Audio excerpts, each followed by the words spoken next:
السلام علیکم ورحمۃ اللہ وبرکاتہ۔ الحمد للہ وحدہ والصلاة والسلام علی من لا نبی بعدہ، اما بعد، قال النبی صلی اللہ علیہ وسلم: اربع من کن فیہ کان منافقا خالصا ومن كانت فيه خصلة منهن كانت فيه خصلة من النفاق حتى يدعها: إذا اؤتمن خان وإذا حدث كذب وإذا عاهد غدر وإذا خاصم فجر۔ معزز سامعین، آج کے اس ہفتہ واری درس میں آپ کے سامنے بخاری شریف سے ایک حدیث پڑھی گئی۔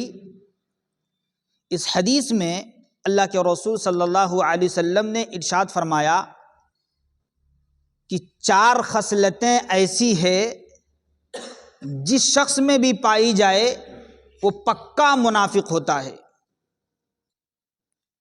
4 خصلتیں جس میں بھی پائی جائے پکا منافق ہوتا ہے، اور جس شخص میں ان میں سے کوئی ایک خصلت پائی جاتی ہو تو اس میں منافقت کی نشانیوں میں سے ایک نشانی ہوتی ہے۔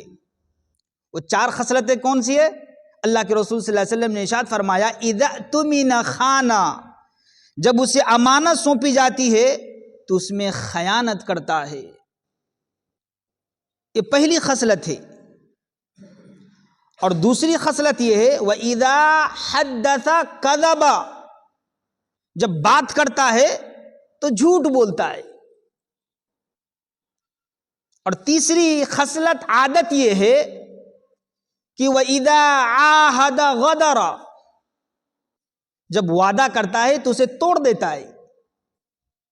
اور چوتھی خصلت وَإِذَا خَاصَمَ فَجَرَ، جب جھگڑا کرتا ہے تو گالی گلوچ پر اتر آتا ہے۔ یہ 4 خصلتیں ہیں۔ اللہ کے رسول صلی اللہ علیہ وسلم نے ارشاد فرمایا کہ جس شخص میں بھی یہ 4 خصلتیں پائی جاتی ہو پکا منافق ہوتا ہے، اور اگر ان 4 خصلتوں میں سے اگر کوئی ایک خصلت پائی جاتی ہو تو اس میں منافقت کی نشانی میں سے ایک نشانی ہوتی ہے۔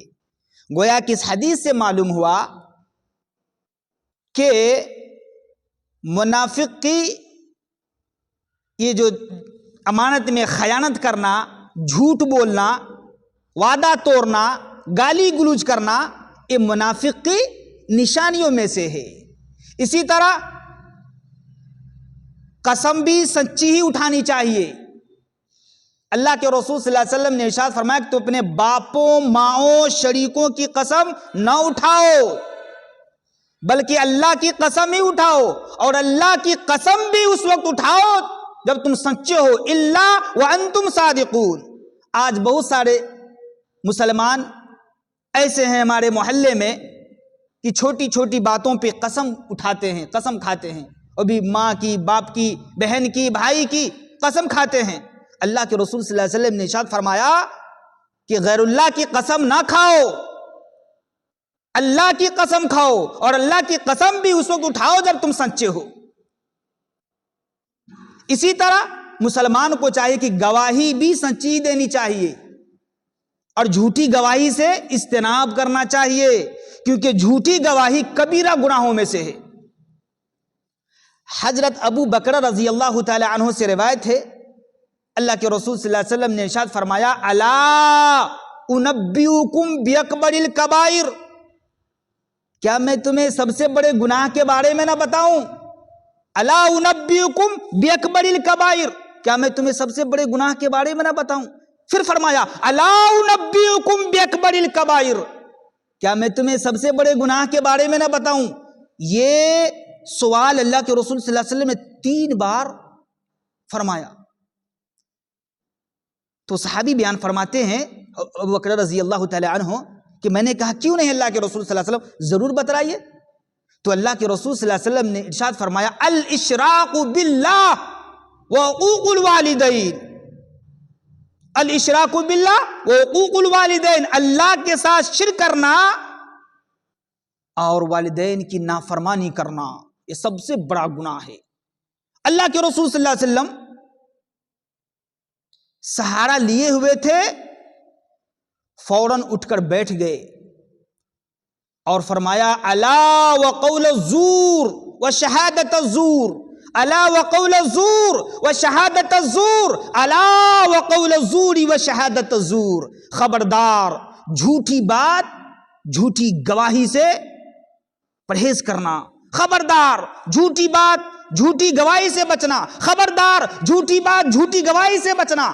یعنی بار بار اللہ کے رسول صلی اللہ علیہ وسلم یہی الفاظ دہراتے رہے۔ صحابی بیان فرماتے ہیں کہ میں نے دل میں کہا کاش اللہ کے رسول صلی اللہ علیہ وسلم خاموش ہو جاتے، جبکہ آج بہت سارے مسلمانوں کی حالت یہ ہے کہ جھوٹی گواہی دیتے ہوئے عار محسوس نہیں کرتے، چند روپیوں کے عوض چند سکوں کے عوض بک جاتے ہیں، اور جس طرح کوئی چاہتے ہیں ان سے جھوٹی گواہی لیتے ہیں، اور میرے بھائی اسی جھوٹی گواہی کی بنا پر فیصلے ہوتے ہیں، خون خرابے ہوتے ہیں، جو کہ خطرناک جرم ہے۔